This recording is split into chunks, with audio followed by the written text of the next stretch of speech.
Welcome to episode 78 of the AskShell.com podcast. We are answering emails from homeowners that have gone to AskShell.com and submitted the question to myself, Morgan, and Shell Busey. Shell, how are you doing today? I'm absolutely top drawer as usual, Morgan. I always like the way that you bring that about. And I'm Morgan. Yeah, just in case. They know you, they might not know me. Right, they're going to get to know you. There's no doubt about that.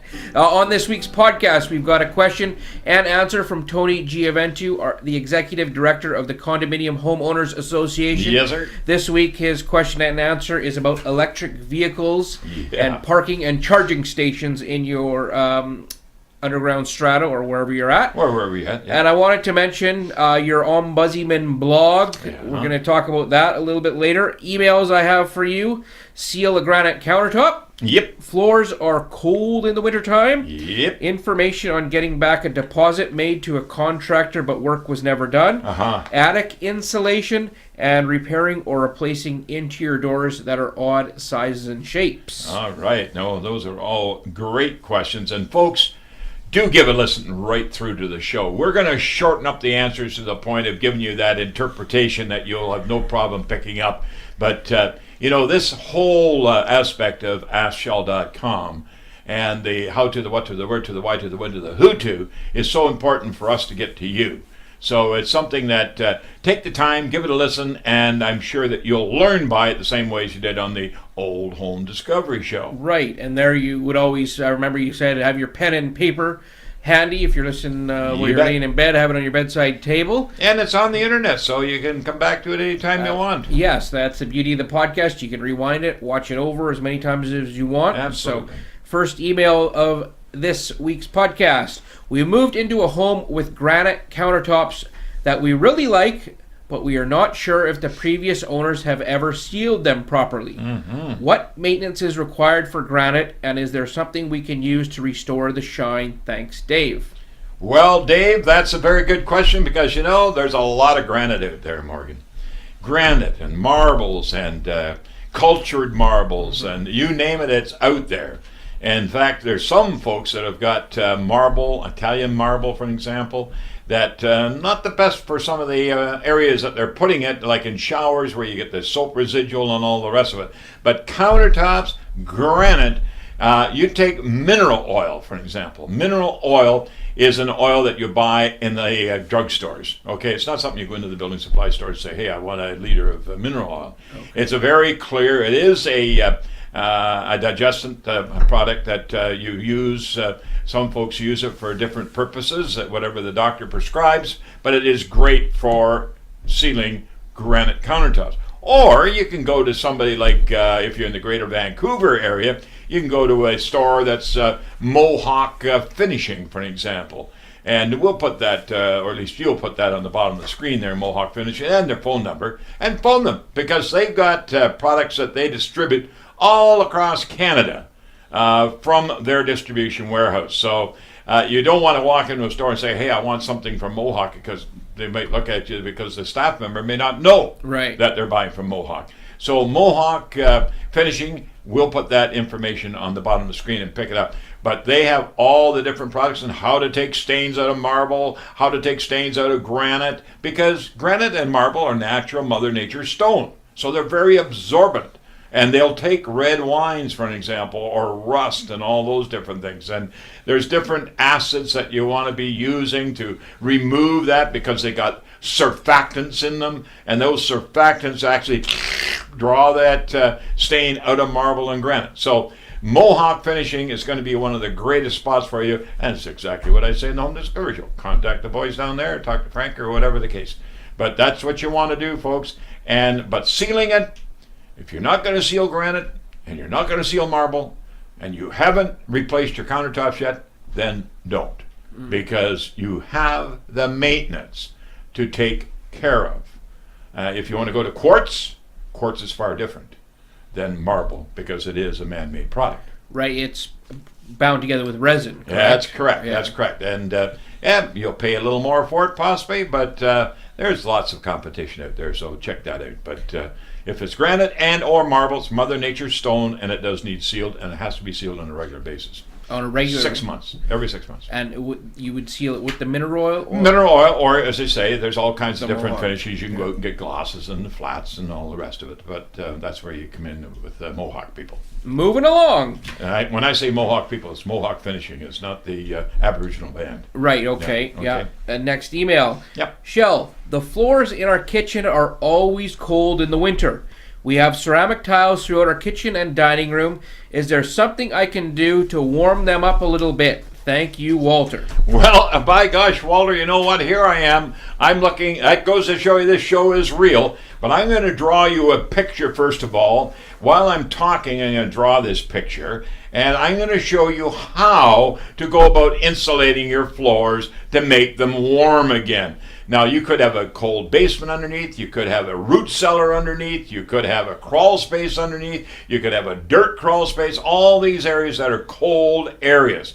And if that is the case, what I'm going to show you is how to go about insulating that floor. That's going to not only make the floor much warmer for you, but it's also going to give you that comfort level as far as saving energy. Okay? So I'm just going to mark a few things on here so you'll be able to see it on the screen on your monitor.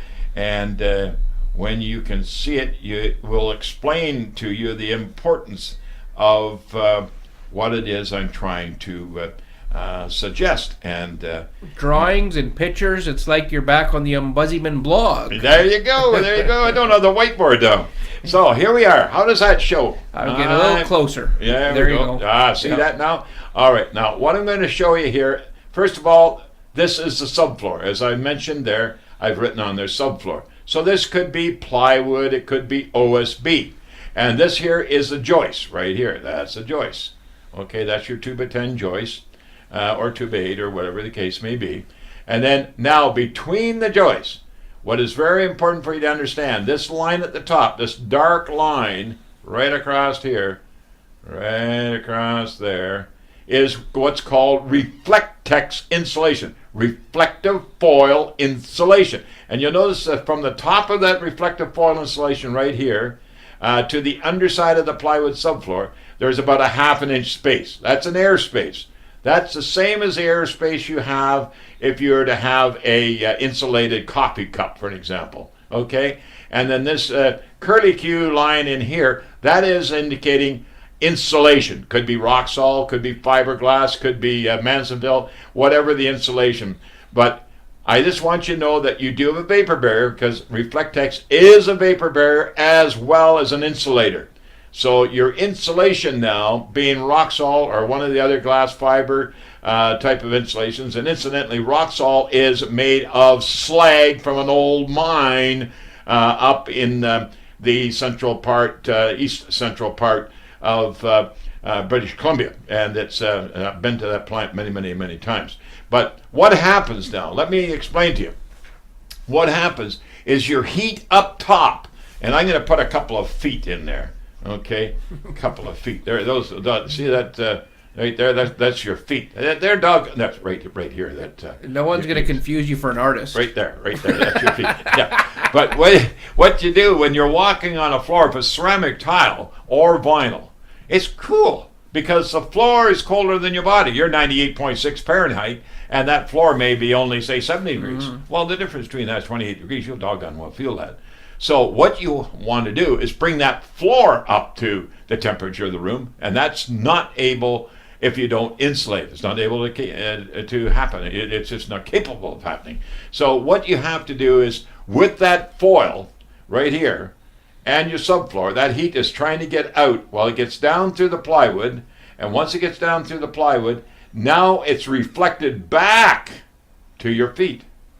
And that's reflected back to the feet because the reflective foil now is taking that energy, heat that's trying to get out and reflecting it back up into the plywood's base of the subfloor and the ceramic tile or the vinyl or the laminate floor, floating wood floor, whatever. It's getting now nice and warm.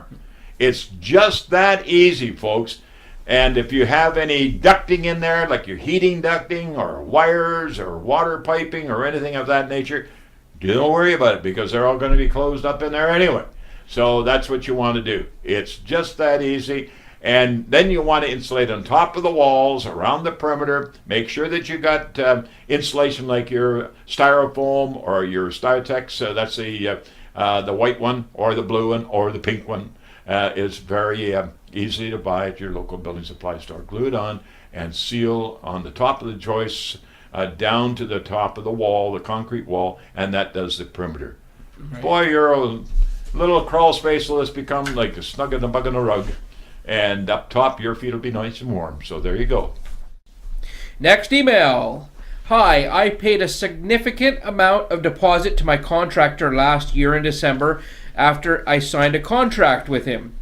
Since then, my project didn't go ahead and no construction was done. I am trying to get my deposit back since September. The contractor claimed he used the deposit to order materials and supplies, yet I didn't see the materials, invoices, or purchase orders. My questions are, can the contractor use the deposit to purchase or pre-order materials?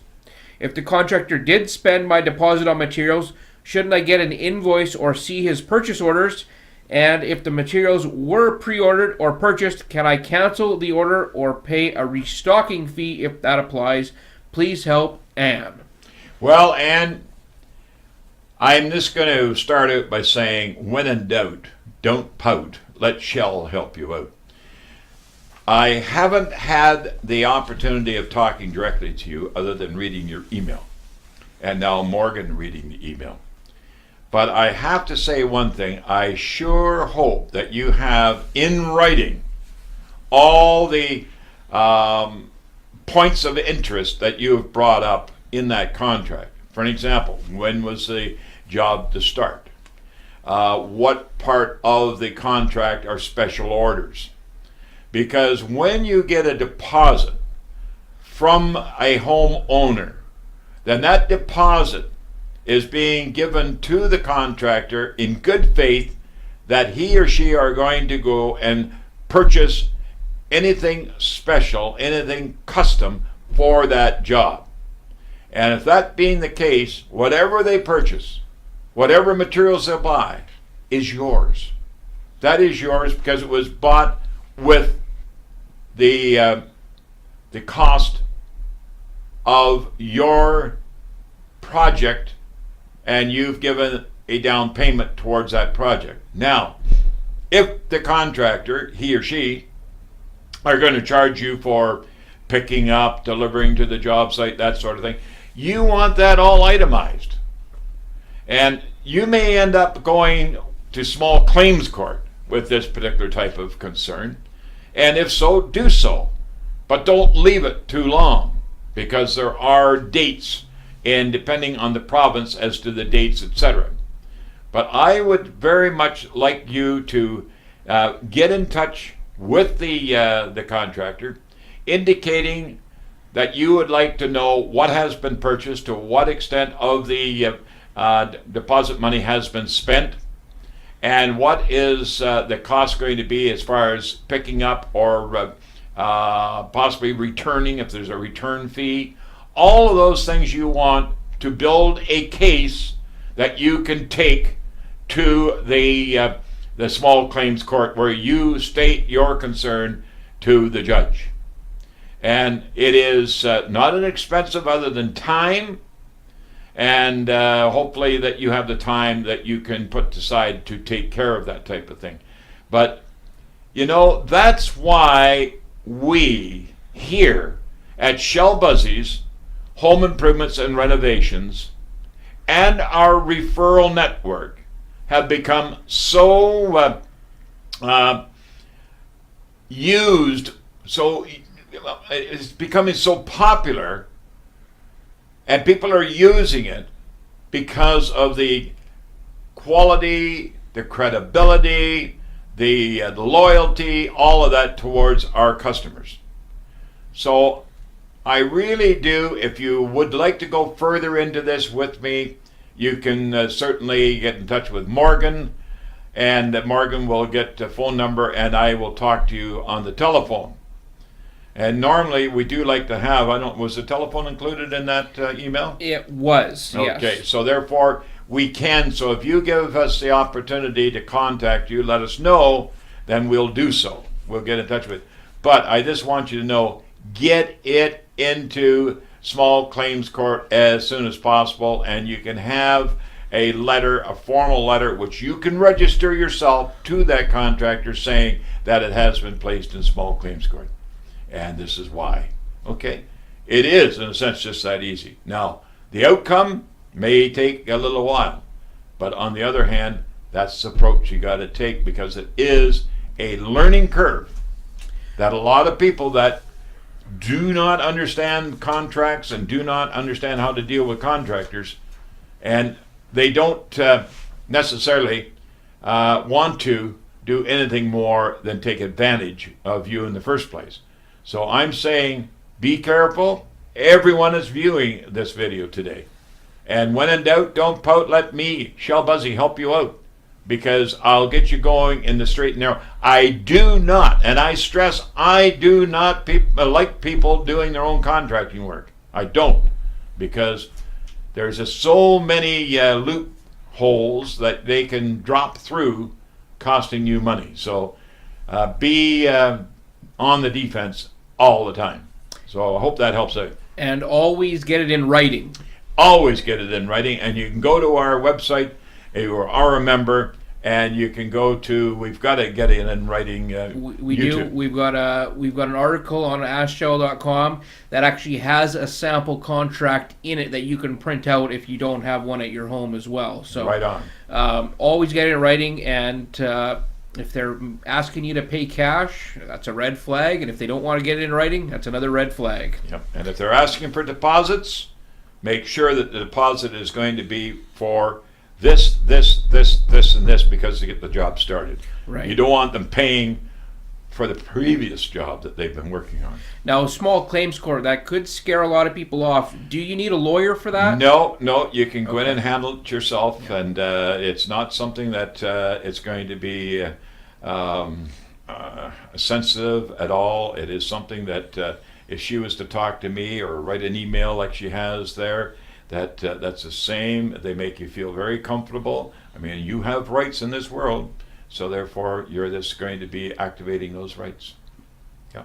You are listening to episode 78 of the AskShell.com podcast. We are answering emails from AskShell.com homeowners like yourself. Shell, I wanted to mention your Ombudsman blog. You're right. We've been putting them up on Facebook, Instagram, and Twitter every Tuesday and Thursday.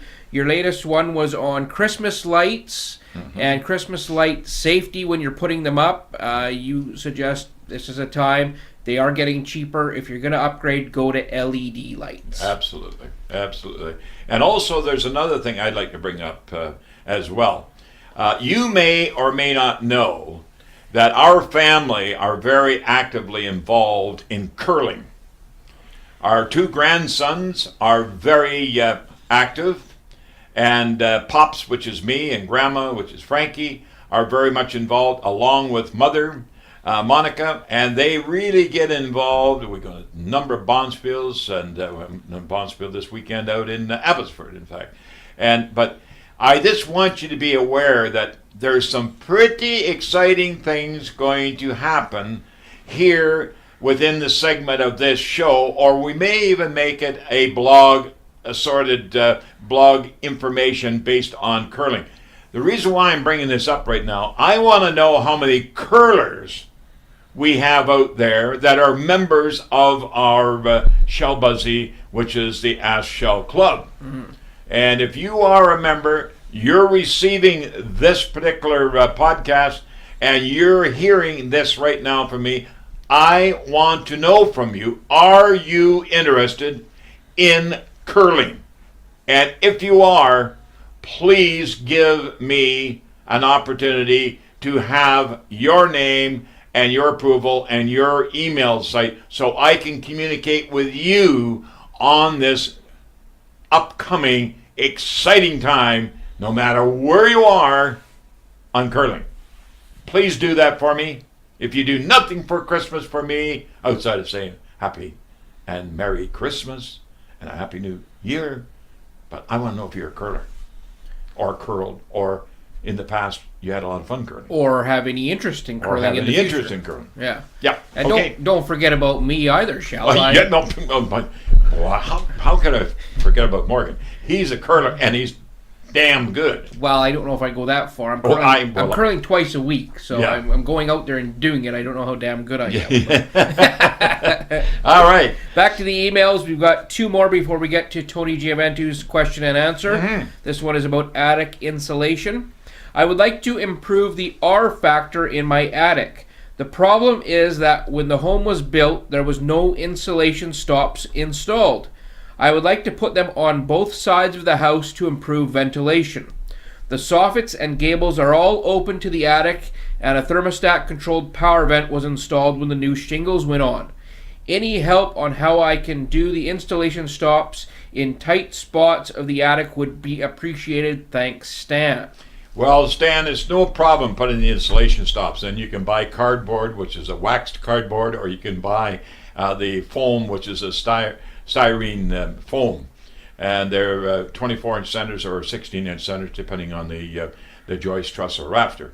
So what I would simply say to you, they're nothing to put in. They're pretty simple to put in. And then your insulation. But one of the most important things you want to do, and you have the address, we can put that address right across the bottom of the monitor, and that is keeping the heat in, which is Resources Canada. Okay, and Resources Canada, if you live in the Greater Vancouver area and you come out to our address, 2320 King George Boulevard, which is almost into White Rock, we'll give you a hard copy, which is a beautiful book. It's a nice enough book to put on your coffee table. And it's got all kinds of information in there. And one of the items that they do cover in there is draft proofing. Draft proofing. So how to draft proof around light fixtures. That's the octagon box in the ceiling. Any pipes going through the ceiling. Any wiring going through the ceiling. Insulation in and around vents, like bathroom exhaust vents. All that sort of thing. And then your insulation goes into place. And the insulation... you'll have a vapor barrier of some type there. Very likely what you have got won't be poly. If at the age of the home, by the sound of it, you may have what's called waxed, or it could be asphalt coated paper. Anyway, you want to use a product called Roxol insulation. And then on top of the Roxol insulation, you can put a loose fill cellulose insulation on top of that to build up to your R50. Mm-hmm. So all that's covered in this book, Keeping the Heat In. Yeah, and they've got... diagrams in there as well, showing you how to do it. It's online. If you can't make it into our office, it's all in PDF format. You can download it, you can keep it on your computer and check it when you need to, or you can print it out at home. And that way you not only got the information you've had from me, information, and you got pictures in the book or on the site that you can go and download. So insulation, but most important, draft proofing. If you don't draft proof, forget about the insulation, because what you'll do is direct all the energy that's being lost to all those areas that you can draft proof. Right, and you may cause even more problem like roof truss. Condensation or truss lift, that sort of thing. Yeah, it's all kinds of things that you can cause. So it sounds like a new homeowner, which is just music to my ears. But you want to know the how to, the what to, the where to, the why to, the when to, the who to. Moving on to the next one. Yep. I have 4 bedroom doors of varying dimensions that have been in bad shape for a number of years. I would like to have them replaced long ago, but I haven't found any doors that would fit. I'm very leery of the high costs associated with having doors custom made. Is there a way to either patch or refinish these doors, or can I have them replaced at a reasonable cost? Charles in Delta. Well, Charles, by golly sakes alive, we used to have a Windsor plywood store in beautiful Delta, North Delta. You may be in Ladner or Tsawwassen. But in any event, what you want is go to your local building supply store, and you want what's called a door skin. A door skin. Door skin. DOORSKIN. Door skin. Now, the door skin comes in 1/8 inch mahogany plywood, 1/8 of an inch thick, and you simply take and prepare the existing door, meaning either washing it with Michelle Busey home cleaning formula. Don't have the bottle here anymore. But anyway, ask for it at your Cloverdale Paint Store or Windsor Plywood. They have it. And wash the door down And then what you do, you contact cement, water-based contact cement. You put the skin, the door skin, on the existing door, giving the door a whole new face that you can stain, paint, put moldings on it for trim, whatever. You can do one side or you can do two sides. If it's a closet, what are you worrying about in the closet? So if it's between rooms, then obviously you do both. And then you take an X-Acto knife or a drywall knife and you very simply cut out the hole to put the knob. That's door, your passage or your bedroom or your bathroom set back in place. And there's enough reach on the components of your lock set or your passage set to reach one another. And there you have it, a brand spanking new door. And then you just trim it off with a very fine finishing handsaw. Sand it. Away you go. It's just that easy. Now, are those in a number of different sizes? Come 3 foot by 7, which is 36 by 84, and that'll fit any interior door. Okay. So Windsor plywood. See those boys? They're the plywood people, and they're much, much, much more than this plywood. Well, that's all the emails that I have for you, Shell, but we do have the question submitted and answer from Tony Gioventu, the Executive Director of the Condominium Home Owners Association. Oh, what a great guy. I am going to read the question submitted to Tony, and we'll have you read the answer, Shell. You bet. And incidentally, the reason why I read the answer, because Tony's a pretty busy guy out there with all these condominiums that are being sold, and they are out with Tony getting all their criteria together to become members of the Condominium Association. So there you go. This one is interesting. It's a new problem out there, but it's going to get a lot more frequent with the number of electric cars being purchased. So this is about electric car and their parking spots. Dear Tony, we have a catch-22 problem. We bought a new electric vehicle 6 months ago and stupidly assumed that our strata would simply let us modify a parking space for a charging station. Note to everyone in a strata, never assume anything in a strata is that easy. So now I'm relying on my husband's workplace to charge our vehicle and other public locations around the city. This would be easier though if the strata would simply permit the change of parking allocation so we could have stations installed. Then the other owners could also consider buying electric cars.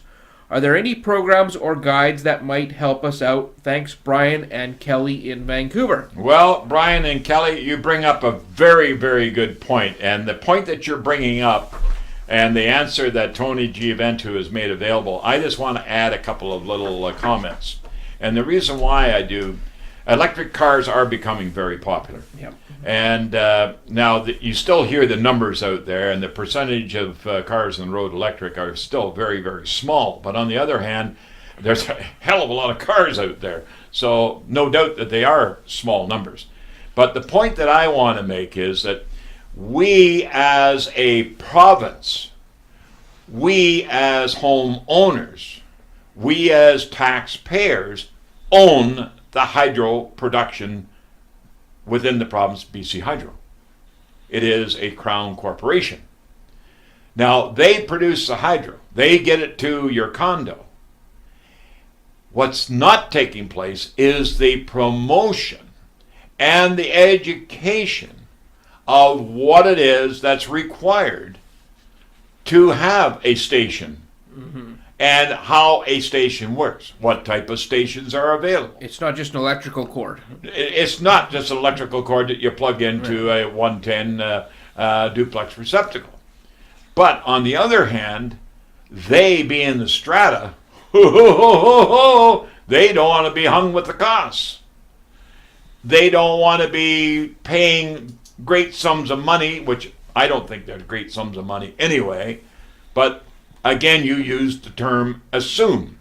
And you know what the term really means. Make an ass out of me. If you look at assume, that's the way it's spelled. Out of ass you and me. Exactly. Out of you and me. So, folks, don't assume.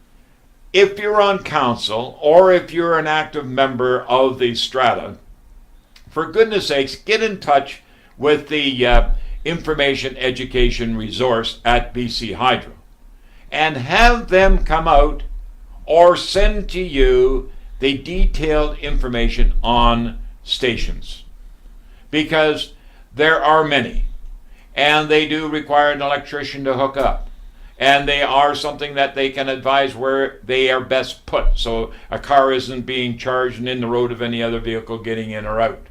All of these items are there for the support and the help of the homeowners. Don't, for goodness sakes, just go out and buy an electric car thinking you're going to come home and plug it in, because in some cases that can work.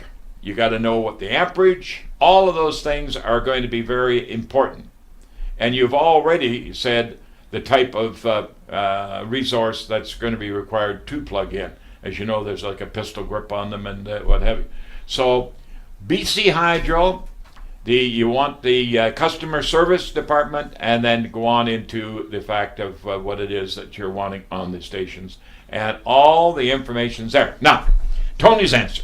Dear Brian and Kelly, as the trend towards electric vehicles grows, electric vehicles charging stations, EVCSs, are becoming a common facility and service in public areas, and placing pressure on multifamily developments to consider the installation of same or the service.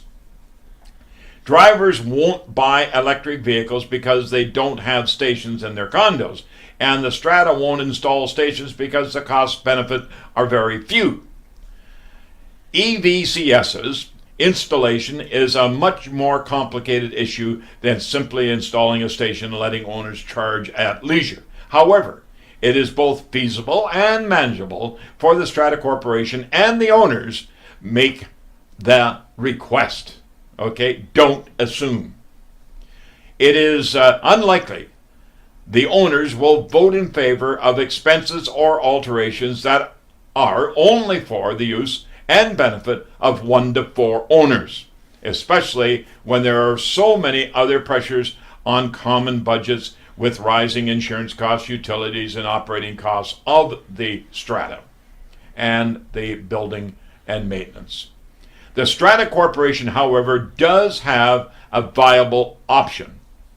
They may agree to permit that is, the installation of an EVCS, and that again stands for electric vehicle charging stations, at the request of the owners, and agree to the related costs of the installation. So therefore, 4 owners, 4 1/4 cost to each. Electric vehicle charging stations are very, very important, folks, especially if there are people going to use them. If you live in a townhouse with your own dedicated garage that is part of the strata lot, or a bare land strata with the exclusive location on your strata lot, you, the owner, may install your own charging station subject to the bylaws of the strata corporation. However, most townhomes and apartment-style condos have common area parking and common electrical facilities.